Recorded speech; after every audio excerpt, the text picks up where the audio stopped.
My stepbrother secretly stole his own college fund and framed me for it, causing my entire family to disown me. For years later he came crawling back, begging me to help save his daughter's life. So I made him confess the truth in front of the entire family before I did anything. You know, my relationship with my stepbrother Ryan was never good. Not even close. Everything in my life just shifted after my dad died in a car accident when I was 10. For 2 years it was just me and my mom. We were inseparable, truly. She was my best friend, my entire support system, my everything. Then when I was 12 she met John at some work conference and within 6 months they were married. I was actually okay with it at first. John seemed nice and seeing my mom happy again after so long, that was all I wanted. But then Ryan came to live with us. He was John's son from his previous marriage, and he'd been living with his mom until she remarried and moved away. Ryan was 10, just a kid, but from the very first day he made it crystal clear he wanted nothing to do with me or my mom. He'd shoot us these ice-cold glares when John wasn't around, then instantly transform into the perfect, angelic son the second his dad walked into the room. It started small, you know? He'd mess up the house and then without a blink blame it on me. He'd devour all the snacks I'd been saving for later, and when I confronted him, John would just dismiss me, saying I was lying. Once he broke an expensive vase, running wild through the house, and somehow he convinced John that I was the one who pushed him. Another time he shattered a window playing baseball, and again he twisted the story so perfectly that John believed I was the one who threw the ball. But what truly got under my skin, what really stung, was how he tried to manipulate my mom. He'd whisper to her that I was mean to him when she wasn't around, that I'd threaten him, bully him. Sometimes he'd even put on this whole dramatic act, tears and all, about how terrified he was of me. None of it was true, not a single word. I mostly just tried to avoid him because I knew deep down he was pure trouble. My mom, bless her heart, usually didn't believe his wild stories. She knew me. I was always the quiet one, kept to myself, got good grades, never caused a peep of trouble. But John always sided with Ryan no matter what. This, as you can imagine, created a massive rift between my mom and John. They'd have these long, hushed arguments late at night, thinking I couldn't hear them. John would accuse my mom of being biased against Ryan, and she'd defend me, swearing Ryan was making things up. But over time I could see it, the weariness in her eyes. She started getting worn down by all the fighting, second-guessing herself, even questioning if she was being fair to Ryan. It was heartbreaking to watch. Things just spiraled when we hit our teenage years. Ryan started hanging out with this group of kids, known troublemakers in our town. He'd skip school, come home drunk, throw wild parties when our parents were away. But somehow, he always managed to twist the narrative, making it seem like I was the bad influence. If he got caught drinking, he'd claim I was the one who bought the alcohol. If he skipped school, he'd swear I pressured him into it. And John? He'd ground both of us, even though I had absolutely nothing to do with Ryan's behavior. I tried to explain, show them my perfect attendance record, my straight A's, but John would just shrug and say I was just better at not getting caught.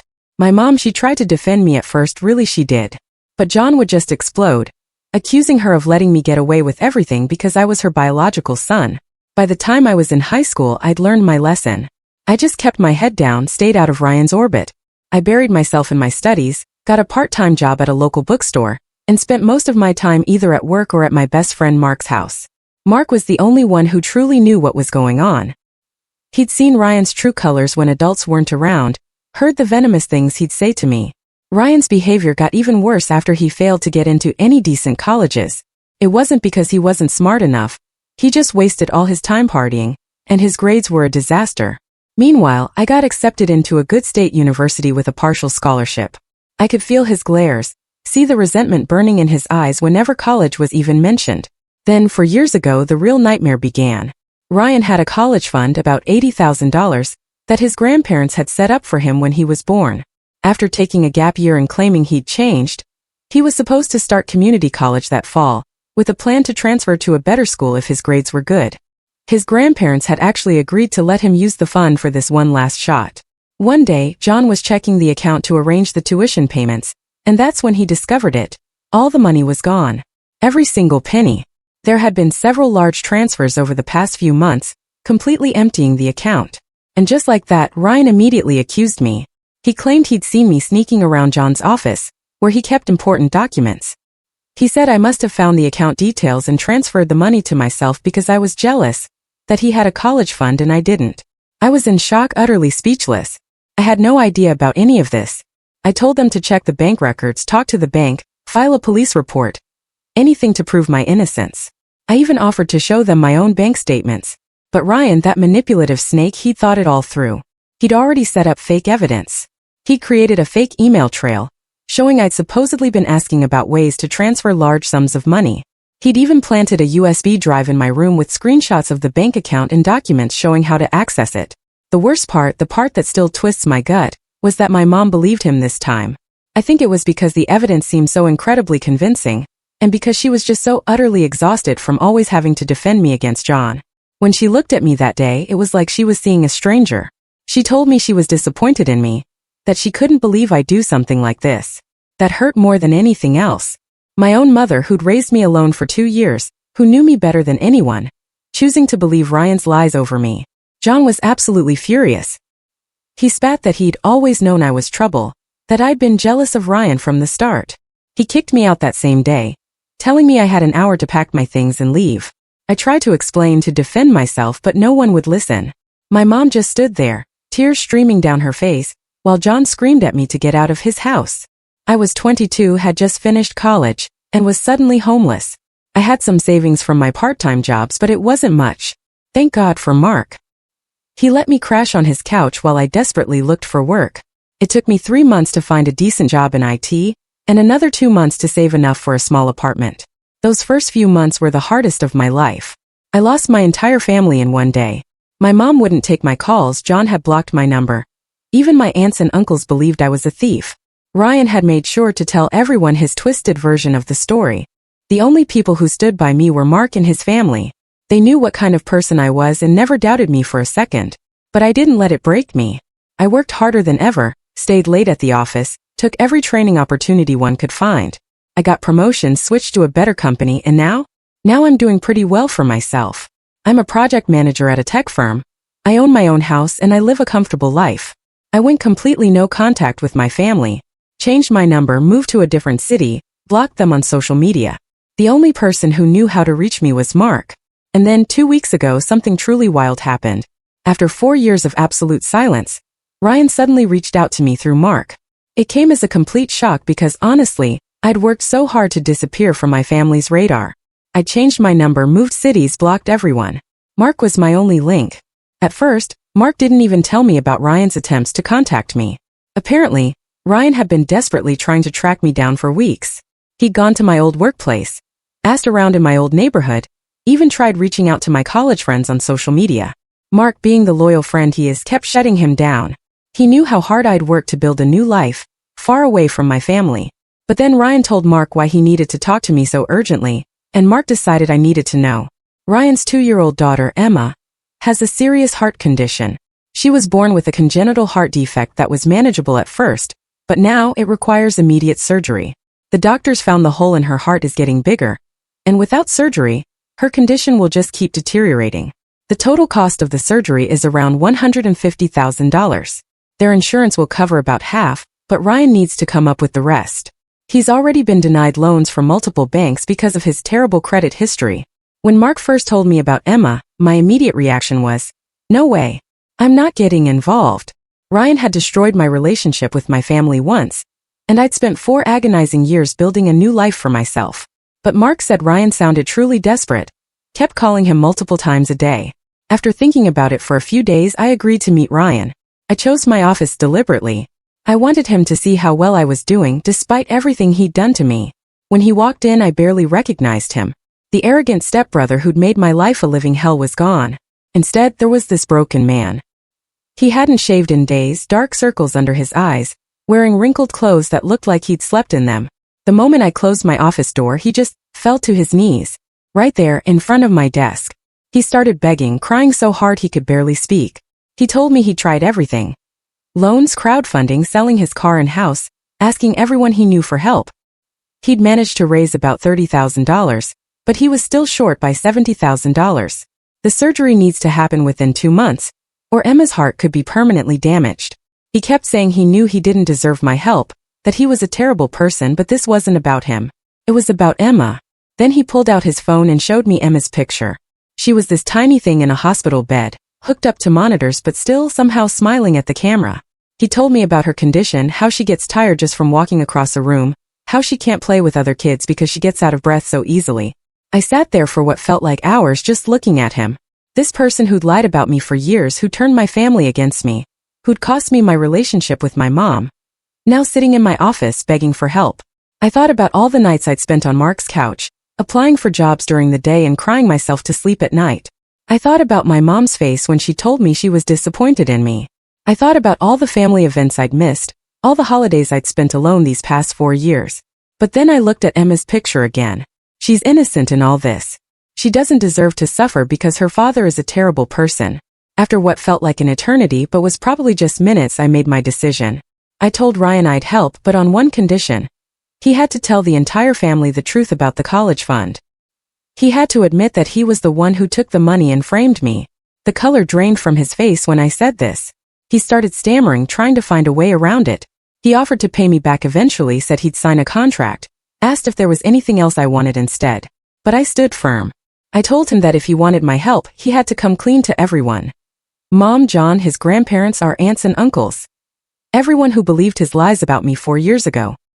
He had to tell them exactly what he did with the money, how he'd framed me, and why he did it. Only after he'd done that would I transfer the money for Emma's surgery.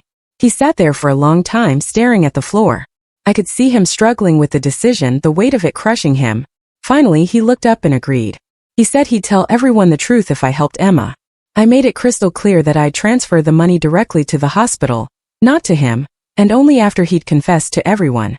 He asked for a few days to gather the family. Before he left, he tried to apologize again, said he thinks about what he did to me every day, that seeing me successful now makes him realize how much he messed up. I didn't respond to that. I just told him to let me know when he'd arrange the family meeting. After he left, I called Mark. He thinks I'm being too nice, that Ryan doesn't deserve my help after everything he put me through these past 4 years. He reminded me of all the times Ryan had lied about me, all the ways he tried to ruin my life, even before the college fund incident. Maybe Mark is right. Maybe I am being too forgiving. But this isn't about forgiving Ryan. This is about helping an innocent child who just happened to be born to a terrible father. And if I'm honest, it's also about finally getting the truth out. I want my mom to know what kind of person she chose to believe over her own son. I want John to know how his perfect son lied to him. I want everyone who called me a thief to know the truth. Ryan texted later to say he'd arranged the family meeting for next weekend. Now, I just have to prepare myself to face my family again after 4 years. I'm not looking forward to it, but at least this time I'll be the one in control. The family meeting happened yesterday at my mom and John's house. I almost didn't go.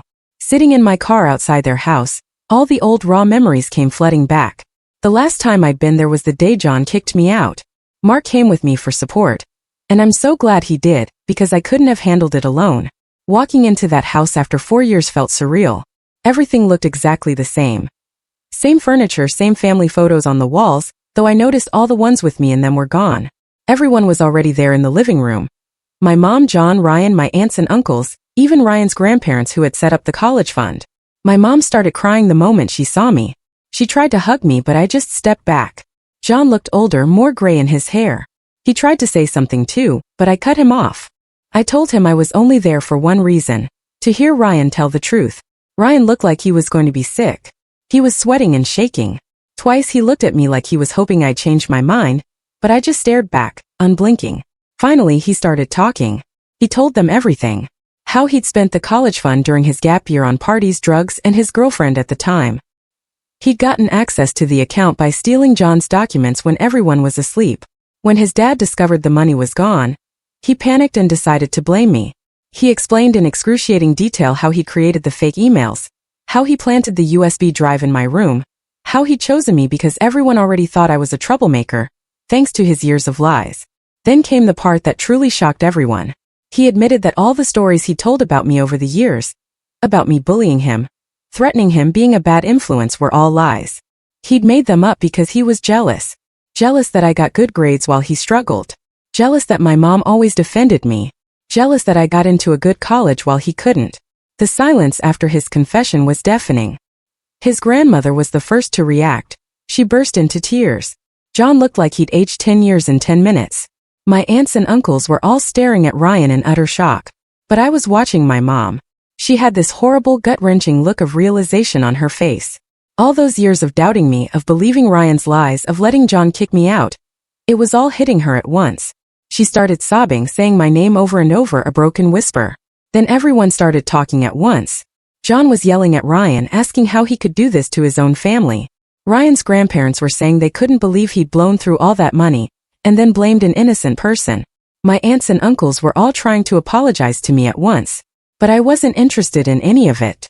I took out my phone, pulled up my banking app, and transferred the money to the hospital account Ryan had given me. The moment the transfer was confirmed, I got up to leave. My mom tried to stop me. She was crying, grabbing my arm, saying she was sorry, that she should have believed me, that she'd failed as a mother. John tried to apologize too. He said he'd write me a check for double the college fund amount, that he'd make it up to me somehow. Ryan was still sitting there crying, saying he'd spend the rest of his life trying to make amends. I looked at all of them. My mom, who'd chosen her new husband over her own son. John, who'd kicked out a 22-year-old without a second thought. Ryan, who'd ruined my life because he was jealous. 4 years ago, I would have given anything to hear them apologize. But now, their words meant nothing. I just walked out. Mark followed me and we drove home in silence. When we got to my place, he asked if I was okay. I told him I'd never felt better. For 4 years, I'd carried the crushing weight of their betrayal. Now they had to carry the weight of their guilt. Ryan texted later to say the hospital received the money and Emma's surgery is scheduled for next month. He thanked me and said he'd spend the rest of his life trying to make it up to me. I blocked his number. My mom has been calling and texting nonstop since yesterday. John too. Even my aunts and uncles are trying to reach out. I blocked them all. They had 4 years to figure out the truth, to question Ryan's story, to reach out to me. Instead, they believed the worst about me without a second thought. Now they can live with that knowledge for the rest of their lives. Mark thinks I should at least talk to my mom, says she seems genuinely sorry. But sorry doesn't make up for 4 years of betrayal. Sorry doesn't give me back the family I lost, the relationships that were destroyed, the trust that was broken. Some things you just can't fix with an apology. 2 months later, Emma's surgery was successful. Mark heard it from Ryan last week. Apparently, the doctors were able to repair the hole in her heart completely. I'm glad she's okay, truly, even though I haven't responded to any updates about her condition. She was innocent in all this, and that's the only reason I helped. My family hasn't stopped trying to contact me. My mom sends daily emails, each one longer than the last. She writes about how she cries herself to sleep every night thinking about what I went through, how she'll never forgive herself for not believing me, how she misses me more than anything. Yesterday, she sent pictures of me from when I was little, saying she looks at them every day now. John sent a check for $80,000 to my office last week, the exact amount of the college fund. When I returned it, he sent another for $160,000 with a note saying it was to make up for the 4 years of interest and pain. I returned that one too. Then he tried sending it to Mark to give to me. Mark, knowing I wouldn't want it, sent it back without telling me. Ryan's grandparents showed up at my office building 3 times. I had security turn them away each time. They left letters saying they felt responsible for everything because it was their money that Ryan stole. They said they should have done more to verify what happened instead of just believing Ryan. My aunts and uncles keep trying to reach me through every possible channel. LinkedIn, work email, even trying to message me on gaming platforms they somehow found. One aunt even tried to apply for a job at my company just to talk to me. My uncle posted a public apology on Facebook, tagging all our mutual friends. Mark says the whole family seems to be falling apart since Ryan's confession. My mom and John are barely speaking. She blames him for kicking me out and he blames her for not standing up to him. Ryan's grandparents have cut him off completely. The aunts and uncles are taking sides, some saying we should all move past this, others saying they can never forgive Ryan. Ryan apparently moved back in with his mom in another state after Emma's surgery. Mark heard he lost his job because he kept breaking down at work, talking about how he ruined his stepbrother's life. His ex-wife won't let him see Emma except under supervision because of his unstable behavior. Part of me feels a tiny pang of something for him, but then I remember those 4 years I spent rebuilding my life from nothing. Mark thinks I should at least talk to my mom, says she seems genuinely broken. He showed me a video she sent him. She was crying, saying she'd give anything for just 5 minutes with me. But every time I think about maybe calling her, I remember how she looked at me that day 4 years ago, how she stood there while John kicked me out, how she changed her number when I tried to call her in those first few months. I got another promotion at work last week. I'm now heading an entire department. 4 years ago, when I was sleeping on Mark's couch, I never imagined I'd make it this far. I did this all on my own, without any help from family. I'm looking at houses in Seattle now. My company is opening a new office there, and they want me to head it. It would mean moving even further away from my family, which honestly sounds perfect. Maybe someday I'll feel differently about all this. Maybe someday I'll want to have a relationship with my mom again, or listen to John's apologies, or hear about Emma from Ryan himself instead of through Mark. But right now, I'm happy with my life exactly as it is. Peaceful, successful, and family-free. After all, they say the best revenge is living well. And I'm just glad I finally got to show them exactly how well I can live without them.